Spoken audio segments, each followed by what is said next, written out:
नमस्कार, एबीपीएल न्यूज देख रहे हैं आप और मैं हूं आपके साथ नैना। जैसा कि सब जानते हैं कि उत्तराखंड में नगर निकाय चुनाव का बिगुल बजते ही सभी प्रत्याशियों ने अपनी अपनी कमर कस ली है और लगातार एबीपीएल न्यूज की जो टीम है वो खटीमा में मौजूद है और लगातार जनसंपर्क और यहाँ पर प्रत्याशियों से लगातार हम बातचीत कर रहे हैं।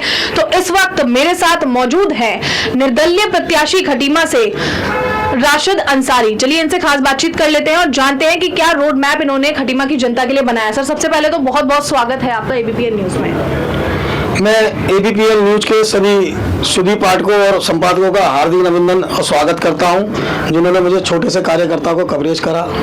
मैं आपको बताना चाहता हूं, खटीमा की भूमि वीरों की भूमि है, उत्तराखंड के शहीदों की भूमि है। उत्तराखंड राज्य की प्राप्ति के लिए खटीमा से ही एक आंदोलन की शुरुआत हुई थी, जिसके फलस्वरूप पूरे प्रदेश और पूरे देश में उत्तराखंड राज्य प्राप्ति के लिए आंदोलन चलाए गए। मैं यहाँ के शहीदों को भी नमन करता हूँ, श्रद्धा सुमन अर्पित करता हूँ और आज उन्हीं के बनाए सपनों के अनुरूप खटीमा के विकास को लेकर मैं जनता के बीच में आया हूँ। क्या रोड मैप आपने तैयार किया है कि अगर आप जीतते हैं तो क्या काम आप सबसे पहले करना पसंद करेंगे? देखिए, अगर मुझे खटीमा की जनता का आशीर्वाद अगर मुझे मिलता है तो सर्वप्रथम मैं खटीमा में जो जाम की समस्या है, जिसको पार्किंग की समस्या को लेकर बहुत जल्दी निर्णय लूंगा। एक नगर पालिका की ओर से बहुत बड़ी पार्किंग बनाने का प्रयास करूंगा।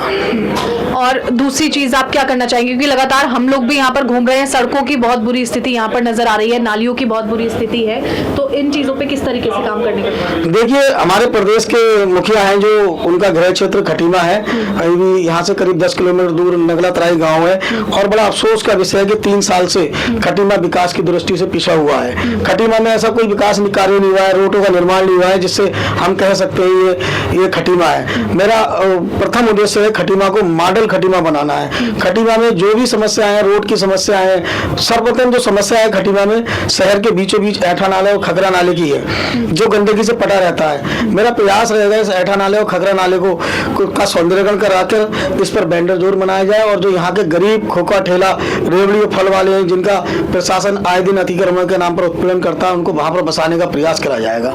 मेरा सर्वप्रथम उद्देश्य रहेगा खटीमा की इस भूमि पर आज देखिए महिलाओं के लिए कोई शौचालय नहीं है। सबसे हमारी माताएं बहनें जब बाजार आती हैं उनके अत्यधिक परेशानी का सामना करना पड़ता है। मेरा उद्देश्य है कि यहाँ पर उनके लिए एक शौचालय का निर्माण कराया जाएगा। इसके साथ साथ मैं आपको बताना चाहता हूँ, खटीमा ऐसी एक वीरों की भूमि है। यहाँ से करीब 20 किलोमीटर दूरी पर माँ पूर्णागिरी का विश्व विख्यात मंदिर है, जहाँ से पूरे प्रदेश से पूरे देश से हजारों श्रद्धालु यहाँ पर आते हैं। उनकी रुकने के लिए कोई रहन बसारा नहीं है। खटीमा के प्रशासन या नगर पालिका के द्वारा आज तक उनके लिए कोई सुविधा नहीं दी गई, जबकि वो लोग यहाँ पर खटीमा होकर गुजरते हैं और कहीं ना कहीं खटीमा को आर्थिक रूप से मजबूत करने का काम करते हैं। मेरा उद्देश्य है कि मैं यहाँ पर सर्व धर्म और सर्व हिताय और सर्व सुखाय को लेकर कार्य करूँ। आप देख रहे हैं कि देखिए, कांग्रेस हो, बीजेपी हो, आम आदमी पार्टी हो, सभी प्रत्याशी मैदान में है। ऐसे में आपको क्यों लगता है कि जनता आपका समर्थन करेगी? देखिए, जो राष्ट्रीय दल है ना, इन्होंने अपने प्रत्याशी उतारे नहीं है, ये जनता के ऊपर थोपे गए हैं। जनता में इन प्रत्याशियों की कोई पहचान नहीं है। आप बात करें भारतीय जनता पार्टी की, तो भारतीय जनता पार्टी के जो प्रत्याशी है वो कुछ समय पहले कांग्रेसी थे और 1.5-2 साल पहले भाजपा की उन्होंने ज्वाइनिंग करी और भाजपा के आज टिकट पर चुनाव लड़ रहे हैं, जिससे यहाँ की जनता में रोष है। बात करें कांग्रेस के प्रत्याशी की, तो कांग्रेस के प्रत्याशी का अपना जनाधार कोई नहीं है। मैं अपनी बात करता हूं तो मेरे पास एक लंबा अनुभव है। मेरे परिवार में मेरा परिवार जो है हमेशा नगर पालिका में प्रतिनिधित्व करता चला आया है। मैं खुद 2 बार सभासद के रूप में निर्वाचित हुआ हूं। मैं छात्र संघ खटीमा में भी निर्वाचित हुआ। मेरे पास एक लंबा अनुभव है नगर पालिका को चलाने का। नगर पालिका को किस तरीके से चलाया जाता है, नगर पालिका में क्या विकास करे जाएंगे। नगर पालिका की एक जो नगर पालिका जैसे हम कहते हैं वो खटीमा की सरकार है, एक उत्तराखंड सरकार है, खटीमा की छोटी सरकार है। मैं छोटी सरकार के माध्यम से इसमें जो मिलने वाली सुविधा है वो लोगों के घर घर तक पहुंचाने का कार्य करूंगा।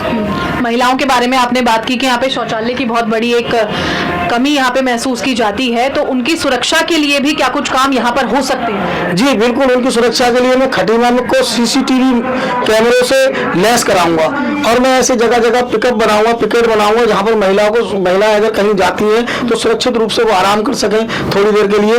और महिलाओं की सुरक्षा को लेकर मेरे बहुत ही मुद्दे हैं जो मैं आने वाले समय में आपको बताऊंगा।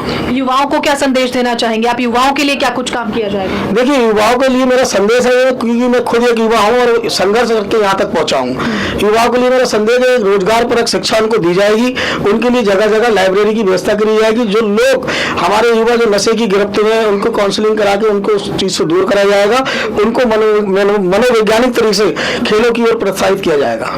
जनता को क्या संदेश देना चाहेंगे? 23 तारीख को वोटिंग है। देखिए, जनता को मैं संदेश दे चुका हूं, जनता लगातार मेरे साथ बनी हुई है। इसका उदाहरण है कि मैं निर्दलीय प्रत्याशी के रूप में 2 राष्ट्रीय दल जो चुनाव लड़ रहे हैं, जो एक राष्ट्रीय दल के माननीय मुख्यमंत्री हैं, दूसरे राष्ट्रीय दल के 2 विधायक हैं, जो दोनों जगह सभाओं में सिर्फ मेरा नाम ले लेके चीख रहे हैं। तो इससे प्रतीत होता है कि जनता मेरे साथ है, कहीं ना कहीं जनता का आशीर्वाद है, जिससे वो लोग घबरा हुए हैं। बहुत बहुत शुक्रिया खास बातचीत करने के लिए। धन्यवाद। मैं आपका फिर से अभिनंदन करता हूं, मुझ जैसे छोटे से कार्यकर्ताओं को आपने कवरेज करा, इसके लिए मैं यहाँ पर आपको बहुत बहुत धन्यवाद देता हूँ, बधाई देता हूँ। शुक्रिया सर।